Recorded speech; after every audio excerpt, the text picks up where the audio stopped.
Oke guys, kembali lagi bersama TPB Santuy. Jadi setelah kita banyak belajar nih tentang turunan, tentang aturan-aturan turunan, trigonometri, sama aturan rantai. Nah sekarang kita udah bisa ngerjain banyak banget nih soal-soal tentang turunan. Udah main jago lah kita sekarang. Nah masalahnya adalah kalau dikasih soal kayak gini, y kuadrat plus y sama dengan x kuadrat plus x min 1. Sementara kita disuruh mencari turunan y terhadap x. Y dx-nya itu berapa? Nah, gimana nih cara ngerjain ini? Nah, buat model-model soal kayak gini, kita harus pakai yang namanya turunan implisit. Nah, turunan implisit itu gimana? Sebenarnya intinya gini aja sih. Jadi ini, setiap suku ini, kita bakal turunin terhadap x. Kenapa kita ngelakuin itu? Karena kita nggak bisa, nih, jadi problemnya adalah kita nggak bisa menyatakan y sama dengan bla bla bla bla bla x kuadrat plus bla bla bla bla x plus bla bla bla bla. Ini nggak bisa nih, karena di sini bentuknya y kuadrat plus y. Nggak akan bisa jadi kayak gini. Nah, makanya kita pakai metode lain yaitu turunan implisit ini. Nah, caranya adalah setiap suku kita turunin terhadap x. Nah, berarti ini turunan ddx dari y kuadrat, ini ddx dari y, ini ddx dari x kuadrat. ddx dari x kuadrat, ini ddx dari x, dan dikurangin ddx dari 1 gitu. Nah, terus kita pakai turunan rantai. Jadi kalau kayak gini kita bisa ubah jadi gimana? Turunan rantai sebelumnya. Kita boleh turunin ini dulu terhadap suatu variabel pengganti, suatu variabel intermediate gitu, terus baru kita turunin variabel yang itu terhadap variabel awalnya. Nah, berarti kita turunin y kuadrat terhadap y dulu, terus kita kaliin sama dx. Nah, terus ditambah lagi ini ya udah dx gitu. Terus sama dengan turunan x kuadrat terhadap x y 2x. Terus turunan x terhadap x 1, terus turunan suatu konstanta 0. Nah, turunan y kuadrat terhadap y adalah 2y, terus dikali dx ditambah dx. Nah, ini sama dengan 2x plus 1. Nah, terus kita kelompokin deh dx. dx dikali 2y plus 1 sama dengan 2x plus 1. Nah, udah deh, kita kan akhirnya di sini bisa dapat dx turunan y terhadap x sama dengan 2x plus 1 dibagi 2y plus 1. Nah, bentuk kayak gini nggak akan bisa kita dapetin turunannya kalau kita nggak lakuin turunan implisit kayak gini. Kalau kita langsung pengen nyoba ekspresikan y sama dengan bla bla bla x, nggak akan bisa kalau. Nah, maka itu turunan implisit ini penting buat sebagai salah satu tools tambahan kita. Sekarang kita udah makin jago nih buat nyelesain soal-soal dulu. Nah, contohnya apa nih kegunaannya? Contohnya adalah di laju berkaitan. Nah, laju berkaitan nih contohnya kayak gini nih. Jadi kita biasanya ini soal cerita. Jadi misalkan nih ada padang gurun nih. Nah, terus nih ada oasis nih di sini. Nah, terus ada orang namanya Budi datang ke oasis ini. Nah, setelah dia cukup minum, dia pergi ke utara jalan kaki dengan kecepatan 1 km per jam. Ini si Budi. Nah, terus setengah jam setelahnya ada orang namanya Ibut datang juga ke oasis ini. Nah, si Ibut ini setelah cukup minum dia nggak ke utara, dia pengennya ke timur. Nah, dia jalan ke timur dengan kecepatan yang jauh-jauh lebih, yaitu dia lari dengan kecepatan 6 km per jam. Nah, jadi setelah si Budi jalan ke utara 1 km per jam selama setengah jam, si Ibut itu baru jalan ke kanan, ke timur, dengan kecepatan 6 km per jam. Kedua kecepatan orang ini konstan, gitu. Segini terus.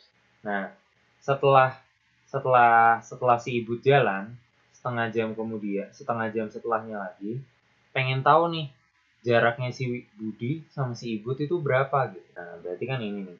Nah, ini S, kita namain variabelnya S ya. Jarak mereka berapa nih? Setengah jam setelah Ibut mulai jalan atau 1 jam setelah Budi mulai jalan. Berapa pertambahan jarak mereka, laju perubahan jarak mereka setengah jam setelah si Ibut jalan ini. Nah, jadi kayak time frame-nya gini. Jadi di waktu 0 itu si Budi mulai jalan, terus nih setengah jam si Ibut mulai jalan. Nah, di sini di setengah jam setelah Ibut jalan, ini 2 pertanyaan ini ditanya. Berapa jarak mereka dan berapa laju perubahan jarak mereka. Nah, buat nyelesain masalah gini, kita hubung-hubungkan variabel-variabel yang ada gitu.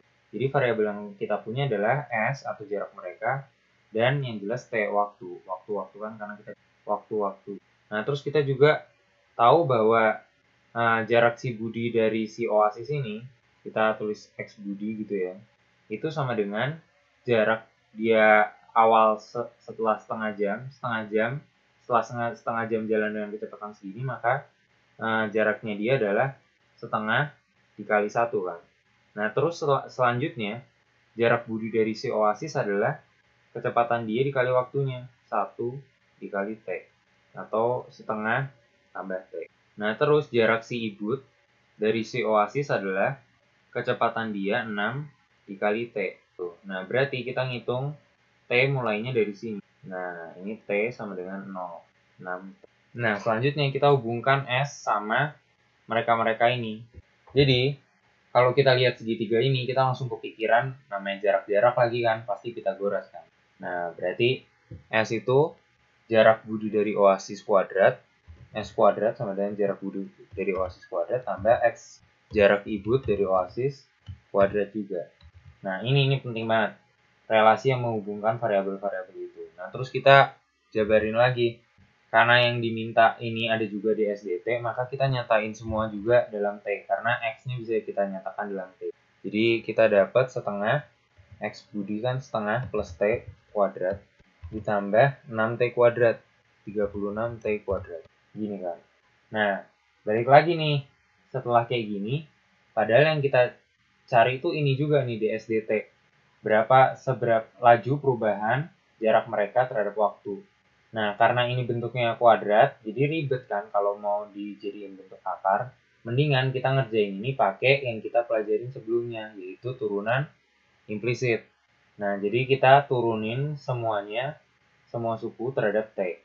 Nah, seperti biasa, kalau kayak gini kita pakai chain rule, jadi kita pakai variabel intermediate nih, yaitu S, tapi kita habis itu turunin S terhadap.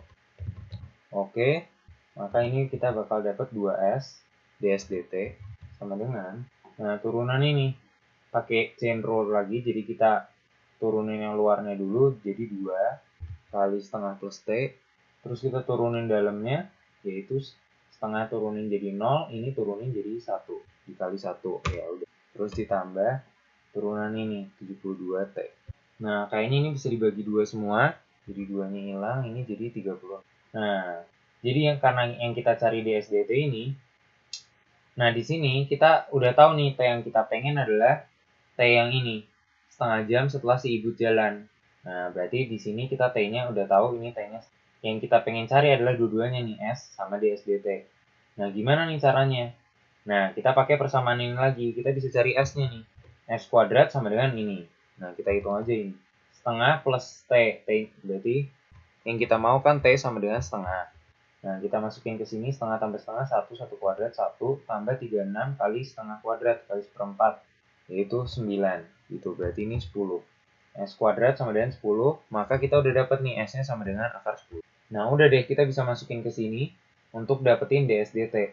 Kita masukin ini akar 10, DSDT, nah ini setengah tambah setengah 1, 36 kali setengah, 18. Nah, maka kita akan dapat DSDT-nya itu sama dengan 19 bagi akar 10, atau sama dengan 1,9 akar 10. Jangan lupa satuannya adalah, jadi dibilang tadi ini kilometer per jam kan. Nah, maka di sini juga kilometer per jam. Gitu. Jadi saat T 0,5 nih, kita dapat jaraknya adalah akar 10. Jarak mereka berdua akar 10 km. Dan laju perubahan jarak mereka terhadap waktu itu adalah 1,9 kali akar 10 km per jam. Nah, ini adalah namanya problem ini, laju berkaitan. Nah, di soal ini kita dikasih 2 laju yang berkaitan. Yang pertama adalah berarti di sini kan kita dikasih lajunya si Budi ini 1 km per jam dan lajunya si Ibut. Ini mereka satu kesatuan, maksudnya kayak satu jenis gitu, dx dt. Dikasih satu laju sama laju lain, ini dsdt. Yang ini kita tahu, yang ini kita nggak tahu. Nah, makanya namanya laju berkaitan, yang satu tahu, yang satu enggak. Nah, cara menyelesaikannya pertama adalah seperti yang kita tulis di sini. Cara menyelesaikannya pertama, tulis persamaan yang menghubungkan kedua variabel ini. Jadi ini si S sama si X harus kita hubungin pakai persamaan ini. Tulis persamaan yang memuat relasi variabel-variabel. Terus yang kedua, kita turunin, nih kayak ini kan, kita turunin terhadap waktu. Jadi kan dia turunin terhadap waktu, dia turunannya terhadap waktu. Kita turunin terhadap yang diturunkan terhadap waktu nih ya kalau kasus ini secara implisit. Terus yang ketiga, udah deh selesai. Karena kita pengennya ini DSDT, jadi yang kita nggak tahu kan ini kan DSDT. Nah, jadi kita selesaikan persamaan ini, selesaikan persamaan ini, persamaan terakhir ini untuk laju yang nggak diketahui, laju DSDT ini. Nah, biasanya yang buat nyelesainnya ada satu variabel misalnya kayak gini nih S yang perlu dihitung. Jadi kadang butuh manipulasi sedikit sampai akhirnya gitu. Tapi sebenarnya prosedurnya ini 1 2 3 ini hampir selalu beginilah gitu. Oke, sekian pembahasan kali ini, semoga tentang turunan implisit dan laju berkaitan. Di sini kita dapat satu tools lagi buat nyelesain masalah-masalah turunan sehingga kita udah lebih jago nih buat nyelesain soal-soal turun. Sampai ketemu di video-video selanjutnya. Thank you udah nonton.